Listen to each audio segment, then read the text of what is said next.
В последнее время власть все больше и больше разоблачает своих представителей, которые совсем сошли с ума на сверхпотреблении. Квартиры за миллионы долларов, недвижимость, ну уж когда дело доходит до каких-то невероятных самолетов с золотыми унитазами, которые возят не только самих их обладателей, но и их собак, то люди начинают задаваться вопросом, в чем суть этого безумия? Потому что такие вещи не встречаются больше нигде. Иногда, конечно, можно их было встретить раньше, в свое время, у каких-то индийских раджей, которые действительно сорили алмазами, играли в казино. И колониальные власти британские поощряли эти эксцессы в роскоши, в сверхпотреблении и так далее. И самое главное, в пустом проматывании колоссальных средств. Но даже и для раджей это все в прошлом. А в России это все продолжается.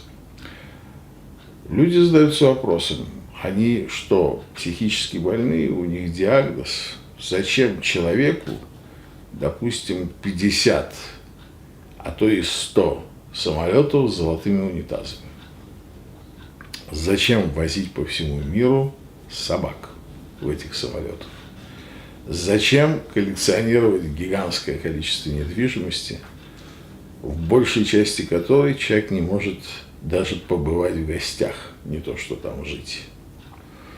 На самом деле ответ не так уж прост, потому что здесь есть некая метафизическая тонкость. Ведь власть играет роль мытарей, работающих в пользу сатаны, в пользу Иблиса. Иблис облагает данью человечества. Иблис снимает с человечества, проживающего на этой планете, арендную плату за жизнь на этой земле. Как лендлорд собирает деньги с своих жильцов. С тем, естественно, моментом, что эта арендная плата все время повышается. Она повышается, причем таким образом, что производительные возможности человека, возможности людей коллективно, совокупно заработать на то, чтобы рассчитаться с большим хозяином этого мира, князем мира сего, возможности людей за повышением этой арендной платы не поспевают. Это один момент. Второй момент – это то, что мытари, которые собирают налоги с человечества, естественно, сегментированы. То есть кто-то со своей части управляемого человечества, кто-то там с другой своей части. Потом все это идет в общак на подготовку комитета по встрече Антихриста. Но, естественно, к рукам прилипает очень много. Естественно, мытари кладут себе в карман на проходе достаточно значительную долю собираемого ресурса. Причем с точки зрения мытарей это все законно, потому что даже собирание в какие-то гуманитарные и такие благотворительные фонды, оно, как правило, в своих уставах предусматривает, в некоторых уставах, что до 80% собранных денег идут в карман собирающим.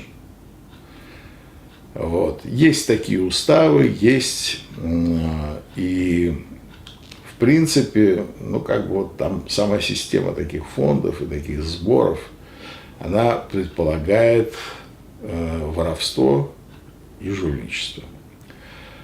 Но, опять-таки, людям понятно, почему, скажем, дорвавшиеся до ресурсов чиновники, мытари, слуги Антихриста даджала крадут. Людям гораздо меньше понятно, почему они превращают украденное в бессмысленные реализации, в бессмысленное потребление. То есть яхта не 150 метров, а 180. Не 20 метров ширины по ватерлинии, а 25. То есть, что, собственно говоря, там это, конечно, на десятки там, и сотни тысяч долларов дороже, но что, собственно говоря, выигрывает человек, который заказывает себе яхту на 30 метров, превышающую длину самой длинной? Почему он ставит золотые унитазы, почему он там ставит какой-нибудь невероятный из особого мрамора, там, скажем, плитку, облицовку в сортирах на этих ваннах и туалетах и так далее, и так далее. То есть, ну, скажем, роскошь саудовцев, роскошь там султана Брунея и прочее. Чем она мотивирована? А дело в том, что эти мытари находятся под контролем определенных сил, невидимых сил, которые держат и плотно контролируют их психику. Они потребляют тоже в свою очередь, они потребляют эту роскошь в первую очередь. Не человек сам, который вот является оператором, тело, как говорят, тушка, не тушка является, так сказать, потребителем этой роскоши, а та психическая монада, которая его контролирует. Потому что роскошь, напомню, она связана с элементом света. Ну, если вы подумаете о том, как вы себе представляете роскошь. Вот вы заходите куда-то в роскошное помещение. Естественно, вы его видите как? Сияющим, что там очень много хрусталя, очень много источников света, очень много, конечно же, золота. А золото – это аналог солнца. Очень много света, очень много блеска, очень много там драгоценных камней или хотя бы их имитаций. То есть свет является главным элементом роскоши и, естественно, именно через роскошь, то есть через свет реализуется представление о красоте, само понятие красоты.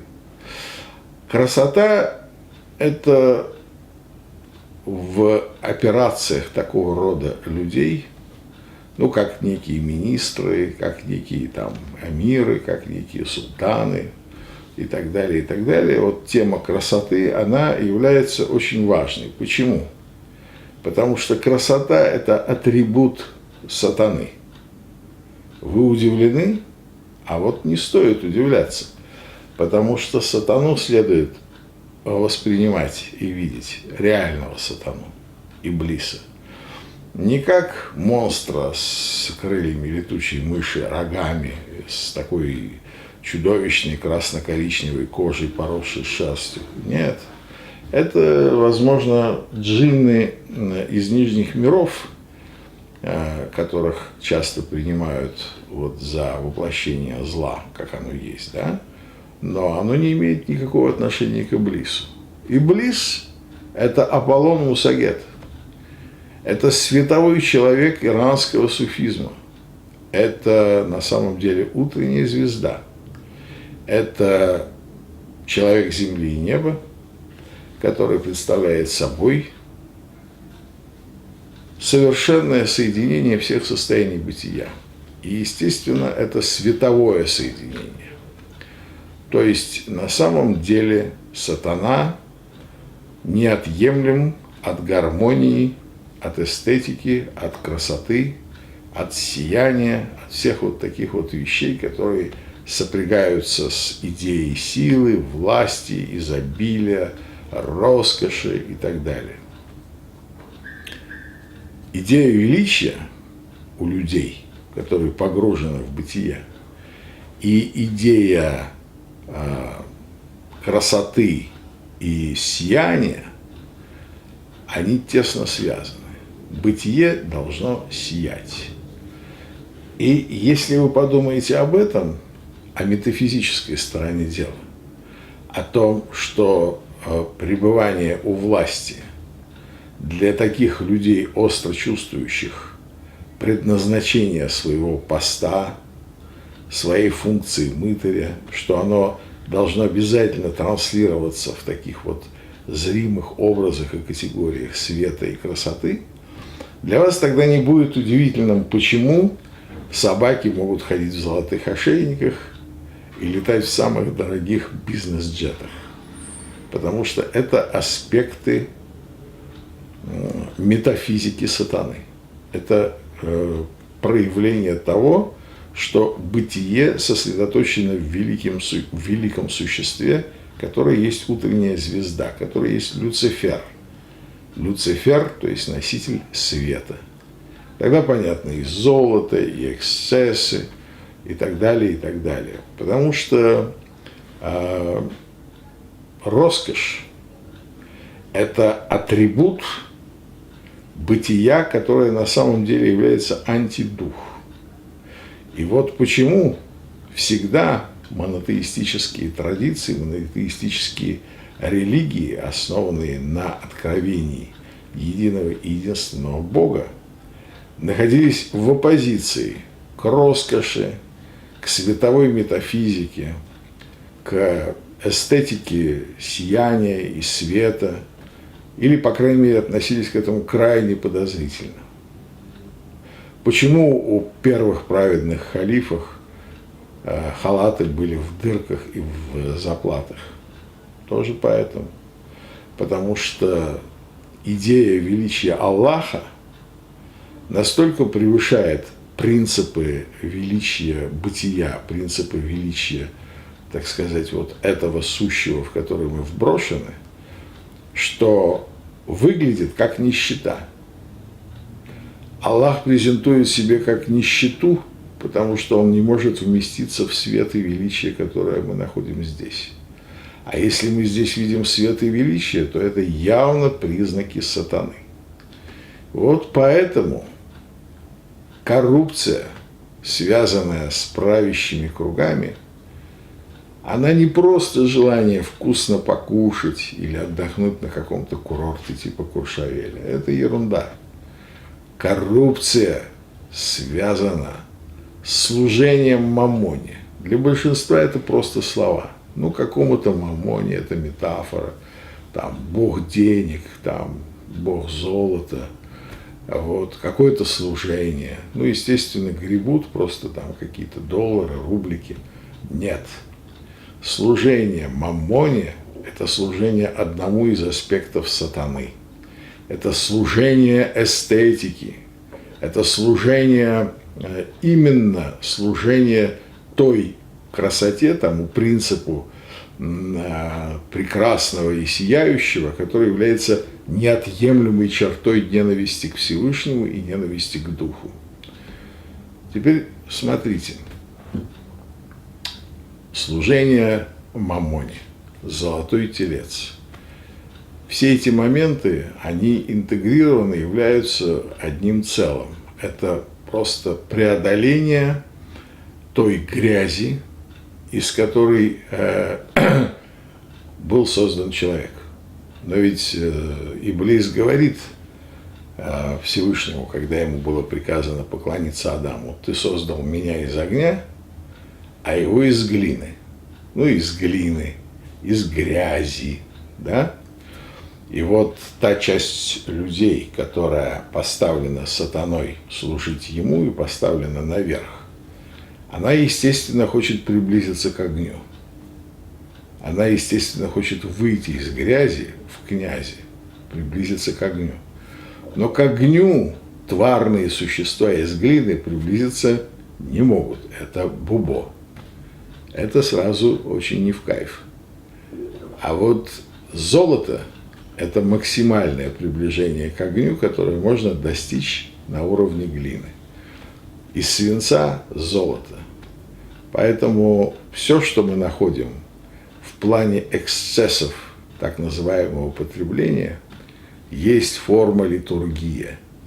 Вы говорите, с жиру бесится. делать нечего. За 50 миллионов долларов купят самолет и возят на нем собачек. Мол, просто в этих людях сияет какая-то пустота душевная, и они заполняют таким параноидальным бредом богатства свою бессмысленную жизнь. Так-то не так. На самом деле они чувствуют себя жрецами того, кого мы называем великим существом, то есть князя мира сего, жрецами, которые осуществляют литургию, и поэтому они чувствуют, наоборот, свою жизнь насыщенной, наполненной, как всякий поп, который при делах, который посвящен. Вот мы, единобожники, должны четко понимать, что мы имеем дело не просто с обожравшейся сволочью, а с четко установленным корпоративным заговором во имя пришествия Даджала Антихриста, который опирается именно на роскошь, на сверхпотребление, на золото, на культ красоты, эстетики, на все то, что противостоит духу. Красота – это враг духа, и красота, может быть, спасет мир, но погубит человечество.